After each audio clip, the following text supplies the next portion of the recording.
Hey guys, today I will be discussing about hookworm infections. Before starting hookworm infections, we will quickly go through a case report. A 7-year-old boy came to the pediatric OPD for school health checkup.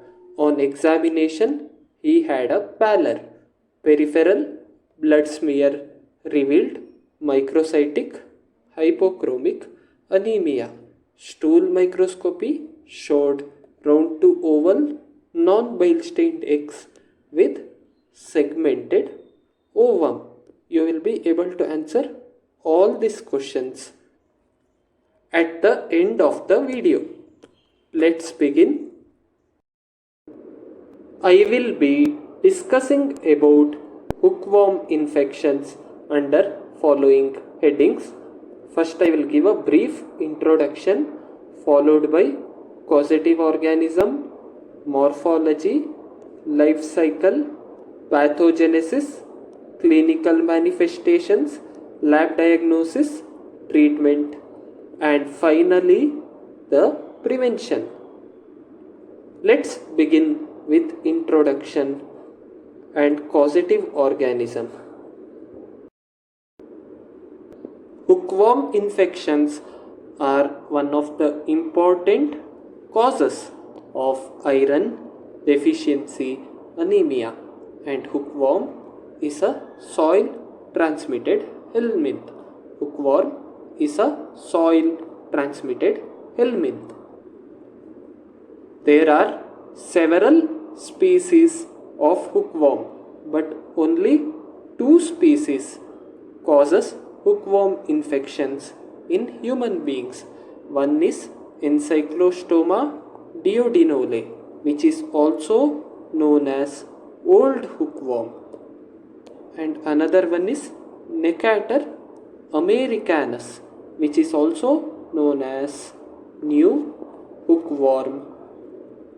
Necator americanus is also known as American hookworm. Necator americanus is also known as American hookworm. The species of hookworm which causes hookworm infections in human beings are Encyclostoma duodenale, which is also known as old hookworm, and Necator americanus, which is also known as new hookworm, and Necator americanus is also known as American hookworm. Both Encyclostoma duodenale and Necator americanus are nematode. As all nematode exists in 3 morphological forms, in a similar way, Necator americanus and Encyclostoma duodenale also exist in 3 morphological forms. Adult, egg, and larva are the 3 morphological forms. Larva has 4 stages: L1, L2, L3 and L4. These are the 4 stages of larva. Eggs are oval in shape. This is the eggshell, and this is the embryo. Embryo is segmented and it nearly contains 4 to 32 blastomeres. In this egg, 4 blastomeres are present, and in this egg, multiple blastomeres are present. And eggs of both Encyclostoma duodenale and Necator americanus are not bile stained. and there is a clear space between eggshell and embryo. There is a clear space between eggshell and embryo. This is the clear space which I am marking it now. Eggs of both Encyclostoma duodenale and Necator americanus are morphologically indistinguishable.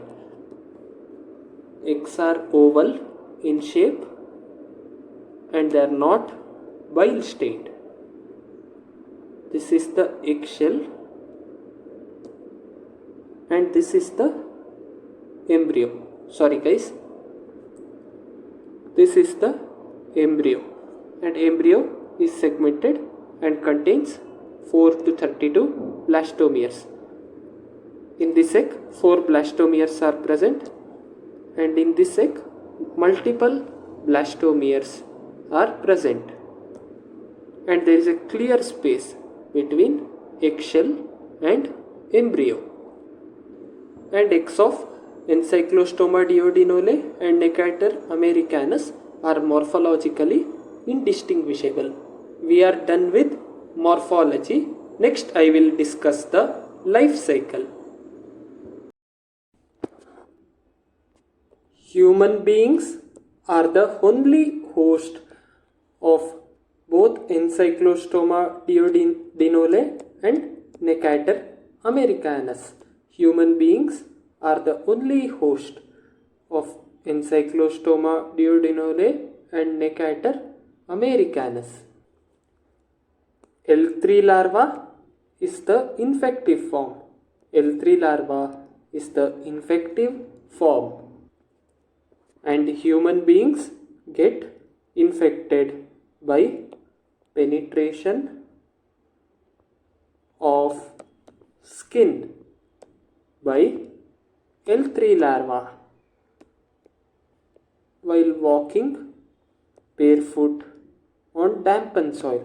Man gets infected by penetration of skin by L3 larva while walking barefoot on dampened soil. Human beings are the only host. L3 larva is the infective form, and human beings get infected by penetration of skin by L3 larva while walking barefoot on dampened soil. Human beings get infected by penetration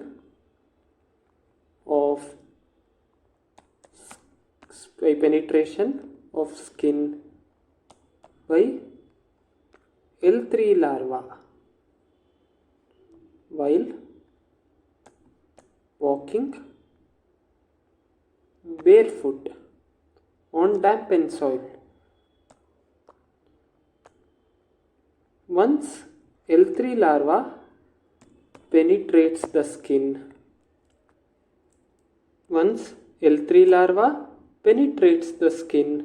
it enters subcutaneous vessels. Once L3 larva penetrates skin, it enters subcutaneous vessel.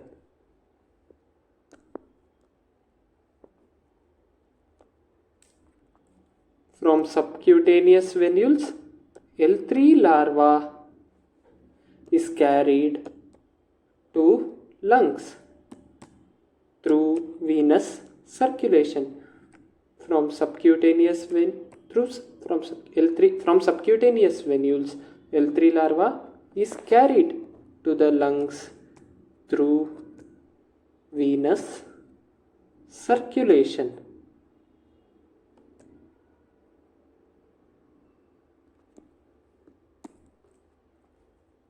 In lungs, L3 larva enters alveolar spaces and migrates up to pharynx. In lungs, L3 larva enters alveolar spaces and migrates up to pharynx.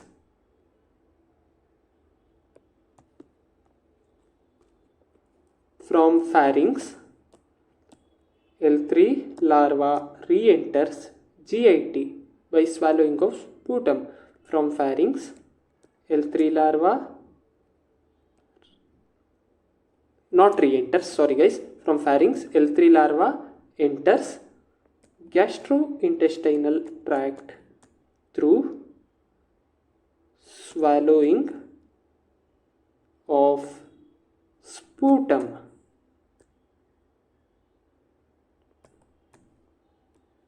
From pharynx, L3 larva re-enters gastrointestinal tract, not re-enters, enters gastrointestinal tract through swallowing of sputum. L3 larva molts twice in small intestine to develop into adult worm. L3 larva molts twice in small intestine to develop into adult worm. Adult worm attaches to the intestinal mucosa by their teeth in buccal capsule. Adult worm attaches to the intestinal mucosa by their teeth in buccal capsule.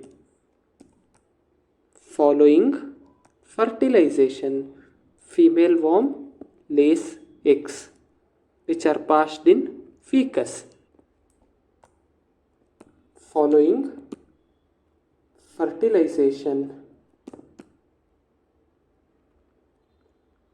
female worm lays eggs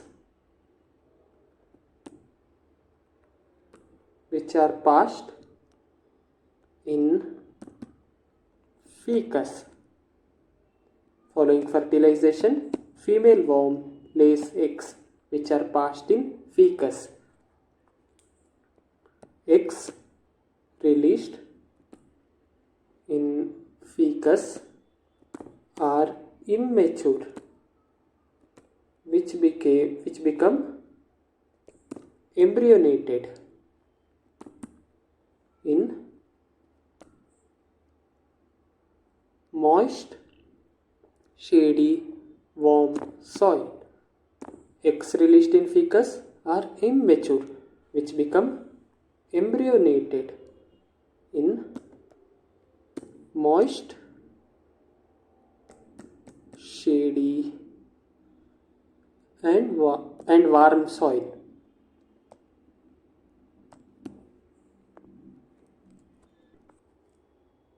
Embryonated egg hatches out to release L1 larva. Embryonated egg hatches out and releases L1 larva.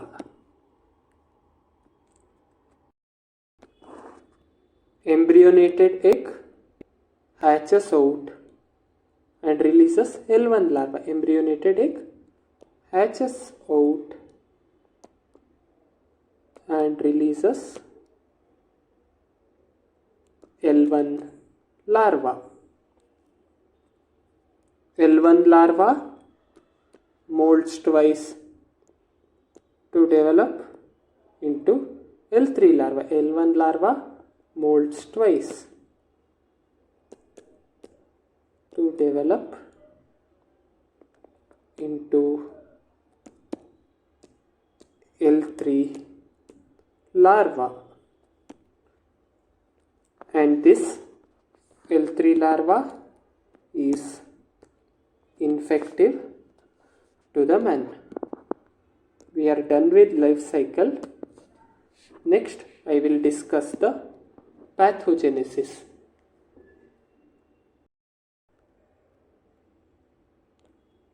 Hookworm has the ability to suck blood from intestinal blood vessels by several ways. Hookworm has the ability to suck blood from intestinal blood vessels by several ways.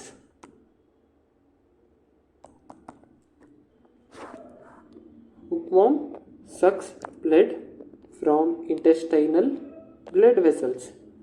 Hookworm sucks blood from intestinal blood vessels by secreting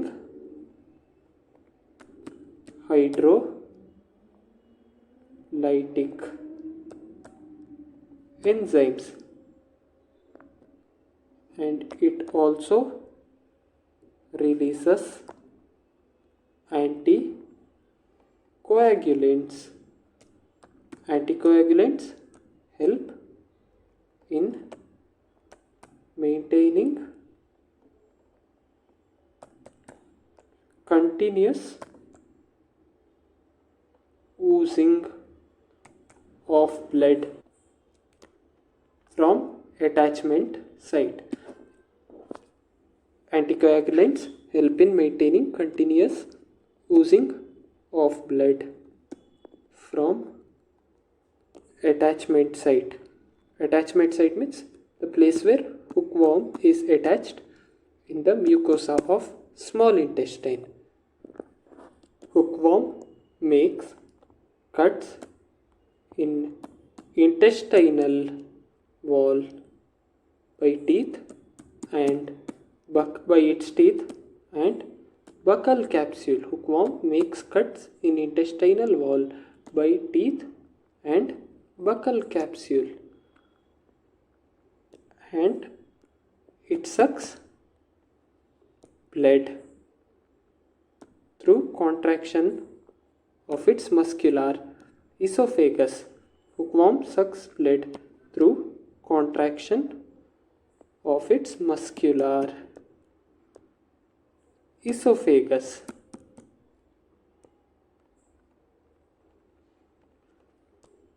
Encyclostoma duodenale is more pathogenic than Necator americanus. Pathogenicity wise, Encyclostoma duodenale is more pathogenic than Necator americanus.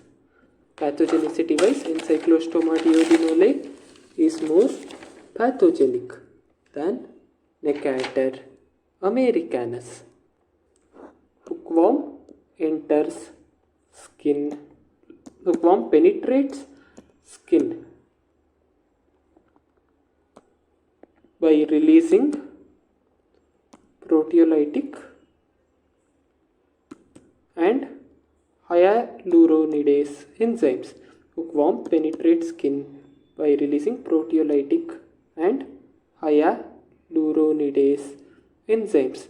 These enzymes degrade collagen and fibronectin, which facilitates penetration of skin. We are done with pathogenesis. Next, I will discuss the clinical features. When person is infected with Encyclostoma duodenale, the incubation period is 5 to 9 weeks. And when person is infected with Necator americanus, incubation period is 7 weeks. Migrating larva causes serpiginous tract, and at site of penetration by L3 larva, dermatitis and rashes can occur. At the site of skin penetration by L3 larva, dermatitis and rashes can occur. Majority of cases are asymptomatic. In early intestinal phase, worm load is less. Epigastric pain, inflammatory diarrhea is experienced during early intestinal phase. In late intestinal phase, there is heavy warm load, iron deficiency anemia, protein energy malnutrition can occur, and patient also complains of weakness. Patient will also complain of weakness. We are done with clinical features. Next, I will discuss the laboratory diagnosis. Stool is the specimen of choice, and stool is examined under microscope to detect characteristic egg, which helps in establishing the diagnosis. And egg is oval, not bile stained, and there is a clear space between eggshell and embryo. I have already discussed the features of egg under morphology. Stool is the specimen of choice, and stool is examined under microscope to detect characteristic egg, which helps in establishing the diagnosis. And number of eggs per gram of stool is counted by Cat's technique and modified Stall's dilution egg count method. Number of egg per gram of stool is counted by Cat's technique and modified Stall's dilution egg count method. Molecular methods such as PCR and real-time PCR helps in establishing the diagnosis, and they are species specific. Like they help in differentiating whether the hookworm infections is caused by Encyclostoma duodenale or Necator americanus. They help in finding whether the hookworm infections is caused by Encyclostoma duodenale or Necator americanus. Stool culture is done by agar plate technique or charcoal culture method. Freshly passed stool is cultured to differentiate Encyclostoma duodenale and Necator americanus. There are other non-specific findings like microcytic, hypochromic anemia and hypoalbuminemia. Other non-specific findings like microcytic, hypochromic anemia and hypoalbuminemia. We are done with lab diagnosis. Next I will discuss the treatment and finally the prevention. Hookworm infections are treated by using anti-parasitic drugs like albendazole and mebendazole. Anti-parasitic drugs like albendazole and mebendazole can be given. Mild iron deficiency anemia can be treated with oral iron and folic acid, while severe hookworm diseases with protein loss needs oral or parenteral iron replacement and nutritional support. Severe hookworm disease with protein loss needs oral or parenteral iron replacement and nutritional support. Hookworm infections can be prevented by improved personal hygiene, proper disposal of fecus and treatment of infected person, use of sanitary latrines, and walking by wearing protective footwear can prevent hookworm infections. We are done with hookworm infections. After watching this video, go back and revise this topic and answer the questions under the case report which I had shown you. initially. Thank you.